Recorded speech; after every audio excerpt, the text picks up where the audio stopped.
Hi friends, எல்லோரும் எப்படி இருக்கீங்க? இன்றைக்கி என்னென்னு பார்த்துக்கிட்டிங்கன்னா ஆடி வெள்ளிக்கிழமையா, அதனால் கொல்லையில் உள்ள இந்த அடுப்பை நல்லா மொழுவி அரிசி மாவு கோலம் போட்டு மஞ்சள் குங்குமம் பொட்டு வச்சு ஃபைனலாக இப்படி தான் இருந்துச்சு. இங்கே தான் இன்றைக்கி சாப்பாடு. ஏன்னா நேற்று நைட்லேருந்து எங்கள் வீட்டில் கரண்ட் இல்லை, லைன் ஏதோ ப்ராப்ளம் போல். இன்றைக்கி இங்கே தான் சாதம் வச்சு இங்கே தான் சாம்பார் வைக்க போகிறேன் ஆடி வெள்ளிக்கிழமைன்னு. இப்போது எங்கள் வீட்டில் நாங்கள் ஈஸியாக அடுப்பு எப்படி பற்ற வைக்கணும்னு இப்போ உங்களுக்கு காமிக்கிற பாருங்களேன். முன்னாடிலாம் மண்ணெண்ணெய் இருக்குமா, ரேஷனில் தருவாங்களா, அழகாக நம்ம என்ன பண்ணுவோம், விரவை தூக்கி நாலு சொருவணுமா, அதில் கொஞ்சம் மண்ணெண்ணெய் எடுத்து ஊற்றணுமா, அது பாட்டுக்கு பற்றி எரியுமா, தூக்கி பாத்திரத்தை வச்சோமான்னு போயிடும். இப்போலாம் அதெல்லாம் எதுவுமே இல்லையா, அதனால் ரொம்ப கஷ்டப்பட்டு தான் அடுப்பு இந்த இது சில டைமில் ரொம்ப கஷ்டப்பட்டு பற்ற வைக்கிற மாதிரி இருக்கும்.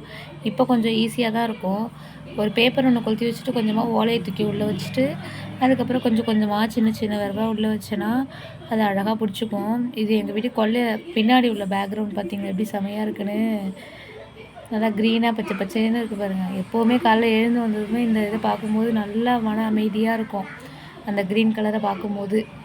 இப்போ நான் தீக்குச்சி பற்ற வச்சுட்டேன். இதில் நார்மலாகவே தீக்குச்சி நான் பற்ற வச்சேன்னா அது எரியவே எரியாது. ஒரு வாட்டி உரசினாலாம் எரிஞ்சதே கிடையாது. நான் குறைஞ்சது 3 வாட்டி 4 வாட்டியாவது பண்ணால் தான் எரியுமே. இப்போ அந்த பேப்பருக்கு மேலே இந்த ஓலையை வச்சுட்டேன்னா இதுவும் பிடிச்சிக்கும். அதுக்கப்புறமா சின்ன சின்ன விரவா உள்ளே ஆட் பண்ணிகிட்டே இருந்தோம்னு வச்சுக்கோங்களேன், இந்த அடுப்பு நல்லா பிடிச்சிக்கும். ஆனால் இந்த அடுப்பு நல்லா பிடிச்சிக்கிச்சுன்னு வச்சுக்கோங்களேன், நம்ம பக்கத்தில் நின்று எரிய வைக்கவே தேவையில்ல, தானாகவே இது காற்று உள்ளே போய் போய் போய் எரிஞ்சிக்கிட்டே இருக்கும். நம்ம அடுப்பை மட்டும் அப்பப்போ தள்ளி விட்டாலே போதும், இது நல்லா எரியும். இப்போ ஒலைப்பானையை வச்சுட்டேன், சாதத்தில் தான் வடிக்க போகிறேன் இன்றைக்கி சாதம் வடிச்சிட்டு சாம்பார் பார்த்திங்கன்னா கதம்ப சாம்பார் தான். மாங்காய், கத்திரிக்காய், கேரட்டு, சவுசவு போட்ட சாம்பார் தான். ஆனால் இந்த வீடியோவில் வந்து நான் உங்களுக்கு அந்த ரெசிபி, இந்த சாதம் பண்ணுறது அதெல்லாம் எதுவுமே காமிக்க போகிறதில்ல. ஜஸ்ட்டு ஓரலாக தான் இந்த வீடியோ எடுக்கவே எனக்கு டைமே இல்லை. ஏன்னா எனக்கு ஆடி வெள்ளிக்கிழமைன்றதுனால வீடு ஃபுல்லாக க்ளீன் பண்ணி, கிச்சன் க்ளீன் பண்ணி, அப்புறம் சாமி ரூம் க்ளீன் பண்ணி, அப்புறம் சமைச்சி, இதில் தம்பிக்கு சாப்பாடு ஊட்டி, இதில் ஹைலைட் என்னென்னா எங்கள் வீட்டில் நேற்று நைட்லேருந்து கரண்ட் இல்லையா, கரண்ட்டு இழுத்து கட்டி எல்லாம் இந்த லைன்லாம் சரி பண்ணி வரத்துக்கே 3 மணி ஆகிடுச்சு. அதுக்கப்புறம் ஈவினிங் கொழுக்கட்டை பண்ணி சாமிக்கு படைச்சி, ஸோ எனக்கு வீடியோ எடுக்கவும் டைம் இல்லை, எடிட் பண்ணவும் டைம் இல்லை. இப்போ தான் நான் அந்த வீடியோவே எடிட் பண்ணிகிட்ருக்கேன். டைம் பார்த்தீங்கன்னா இப்போவே 8:30 9 o'clock ஆக போகுது. இப்போ தான் நான் உங்களுக்கு வாய்ஸ் ஓவர் கொடுத்துட்ருக்கேன். இந்த வீடியோவை நாளைக்கு தான் அப்லோட் பண்ணுவேன் நான். நாளைக்கு பண்ண போகிறேன்னா இன்றைக்கி பண்ண போகிறேன்னான்னு எனக்கே தெரியல, ஏன்னா ரொம்ப கன்ஃபியூஸாக இருக்குது.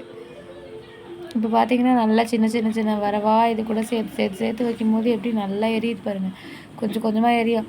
இந்த அடுப்பை பொறுத்த வரைக்கும் நம்ம அரிசி களைஞ்சி போடுற வரைக்கும் மட்டும் அடுப்பு பற்ற வைக்கும் போது நம்ம பக்கத்தில் உட்காந்து நல்லா எரிச்சு விட்டுட்டே இருந்தோம்னு வச்சுக்கோங்களேன், சீக்கிரமாக தண்ணி கொதிச்சிரும். கொதித்த உடனே நம்ம என்ன பண்ணணும், அரிசி இதில் களைஞ்சி போடணும். அரிசி களைஞ்சி போட்டுட்டு 2 கொதி 3 கொதி அதுவே கொதித்து என்ன பண்ணிடுவோம், அதுக்கு தேவையான அளவுக்கான ஹீட்டை மட்டும் வச்சுட்டு மற்றதெல்லாம் அணைச்சி விட்டுரும். பொங்கி பொங்கி ஊற்றுறதுலேயே அதுவே அணைஞ்சிரும். ஆனாலும் அடுப்பு எரியும், தண்ணி ஊற்றி அணைஞ்சாலும் இந்த அடுப்பு எரியும். இப்போ தண்ணி நல்லா கொதிச்சிடுச்சிங்க. இது கூட நம்ம இப்போது அரிசி சேர்த்துக்கலாம்.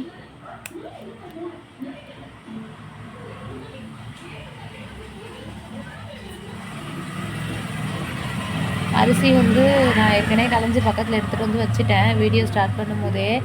இப்போது அரிசி இதில் போட்டுட்டு இது வேகட்டுன்னு விட்டுடலாம். நான் உங்களுக்கு ஃபுல்லாக இதுலேயே நான் கவர் பண்ணி காமிக்க போகிறதில்ல.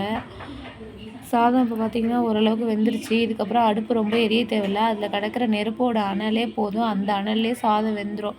பக்கத்தில் நம்ம இதுக்கப்புறம் இருக்கணும்னு தேவையே இல்லை, அந்த அனல்லே அது வெந்துகிட்டே இருக்கும். நம்ம அடுத்த வேலை போய் பார்க்கலாம். இதுக்குள்ளேயே நான் உள்ளார போய் சாம்பாருக்காக சட்டியில் பருப்பை கழுவி போட்டு, அதிலே வெங்காயம் அரிஞ்சு போட்டு, அதிலே தக்காளி அரிஞ்சு போட்டு, அதிலேயே பச்சை மிளகாவும் அரிஞ்சு போட்டு, அப்புறம் அதுக்குள்ளே பெருங்காயம் போட்டு, மஞ்சத்தூள் போட்டு, எனக்கு பிடிக்குமேனா அதுலேயே கொஞ்சமாக நல்லெண்ணெய் விட்டு எடுத்துகிட்டு வந்து ரெடி பண்ணி வச்சுக்கிட்டேன். இப்போ பார்த்திங்கன்னா சாதத்தை வடிக்க போகிறேன்.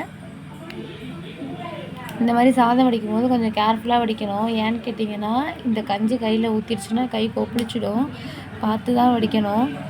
நிறைய பேருக்கு இது வடிக்க தெரியாது. ஆரம்பத்துலலாம் எனக்கெல்லாம் வடிக்கவே தெரியாது. எங்கள் வீட்லலாம் நான் நிறைய திட்டு வாங்கியிருக்கேன். எங்கள் அப்பாட்டலாம் கேட்கவே வேணாம். இதில் என்ன ஹைலைட் என்னன்னா, இந்த மாதிரி சாதம் இன்னும் செத்த நேரம் இருந்தால் போதும் அப்படின்னு தான் இருக்கும். சரின்னு சொல்லிட்டு ஒரு நிமிஷம் போய் டிவி பார்த்துட்டு வரலான்ட்டு போனா, பார்த்தீங்கன்னா அது நல்லா குழஞ்சி போயிரும். குழஞ்சதும் அன்னைக்கு சாப்பிடும்போது திட்டு வாங்கணும். சாதம் குழஞ்சிருச்சுன்னு சொன்னதுலேருந்தே திட்டு வாங்கணும். சாப்பிடும்போதும் திட்டு வாங்கணும். சாப்பிட்டு முடிச்சதுக்கப்புறமும் திட்டு வாங்கணும்.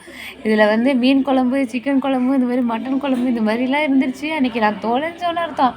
அப்படி திட்டுவாங்க. சாதத்தை பார்க்குறதுங்காட்டிலும் என்னம்மா உனக்கு வேலை? அப்படி என்னம்மா டிவி பார்க்குற? ஒரு நிமிஷம் இன்னும் அடிச்சிருக்க கூடாதாம்மான்னு திட்டுவாங்க. எல்லாருமே திட்டுவாங்க. ஏன்னா எங்கள் வீட்டில் பொறுத்த வரைக்கும் சாதம் குலைவா இருந்தால் சாப்பிட்ற ஒரே டிக்கெட்டு நான் மட்டும் தான். மற்றவங்க யாருக்கும் பிடிக்காது. பொங்கலும் யாருக்கும் பிடிக்காது. நான் மட்டும் தான் பொங்கல் சாப்பிடுவேன். இங்கேயும் ஹஸ்பண்ட் வீட்டில் அம்மா வீட்டில் தான் அப்படின்னு பார்த்தா ஹஸ்பண்ட் வீட்லேயும் அதே மாதிரி தான். இங்கேயும் சாப்பிட மாட்டாங்க. இப்போ பார்த்தீங்கன்னா நான் சொன்னேன்ல உள்ளார எடுத்து வச்சு விட்டுருந்தேன்னு சாம்பாருக்கு அதான் இது வெங்காயம், தக்காளி, பச்சை மிளகாய் எல்லாம் போட்டு இங்கே ரெடி பண்ணி வச்சுருக்கேன். இது கூடயே உருளைக்கிழங்கையும் சேர்த்து வச்சுருக்கேன். இது வெந்ததுக்கப்புறம் சேர்த்துப்பேன்.